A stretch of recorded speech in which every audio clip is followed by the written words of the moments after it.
നമസ്കാരം. കോതമംഗലം താലൂക്കിലെ വിവിധ ഭാഗങ്ങളിൽ നാട്ടുകാരെ ഭീതിയിലാഴ്ത്തി മലമ്പാമ്പുകൾ. വാരപ്പട്ടി, കോട്ടപ്പടി പഞ്ചായത്തുകളിലാണ് കഴിഞ്ഞ ദിവസങ്ങളിൽ മലമ്പാമ്പുകളെ പിടികൂടിയത്. ഇതിനു മുമ്പ് കവളങ്ങാട്, പല്ലാരിമംഗലം പഞ്ചായത്തുകളിൽ നിന്നും മലമ്പാമ്പുകളെ പിടികൂടിയിരുന്നു. കഴിഞ്ഞ ദിവസം കോട്ടപ്പടി ചെരങ്ങനാൽ കവലയ്ക്ക് സമീപമുള്ള വീട്ടിലെ കോഴിക്കൂട്ടിൽ നിന്നും മലമ്പാമ്പിനെ പിടികൂടിയിരുന്നു. കോട്ടപ്പടി സ്വദേശി ജുവൽ ജൂഡിയാണ് പിടികൂടി നാട്ടുകാരുടെ ഭീതി അകറ്റിയത്.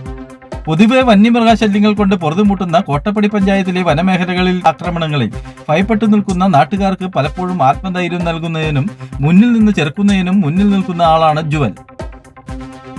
ഇതോടൊപ്പം വാരപ്പട്ടി കൊട്ടനക്കാട് ഷാജിയുടെ മീൻകുളത്തിന് സമീപം കഴിഞ്ഞ ദിവസം വലയിൽ കുടുങ്ങിയ കൂറ്റൻ മലമ്പാമ്പിനെ നാട്ടുകാർ പിടികൂടി വനപാലകർക്ക് കൈമാറിയിരുന്നു.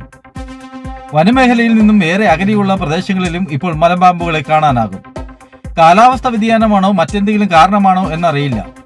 മലമ്പാമ്പുകൾ നാട്ടിൻപുറങ്ങളിൽ സാധാരണ കാഴ്ചയായി മാറുന്നതിനെക്കുറിച്ച് വേണ്ട അന്വേഷണം നടത്തണമെന്നും ജനങ്ങളുടെ ഭീതി അകറ്റുന്നതിന് വനപാലകർ ഇടപെടണമെന്നുമുള്ള ആവശ്യം ശക്തമായിട്ടുണ്ട്.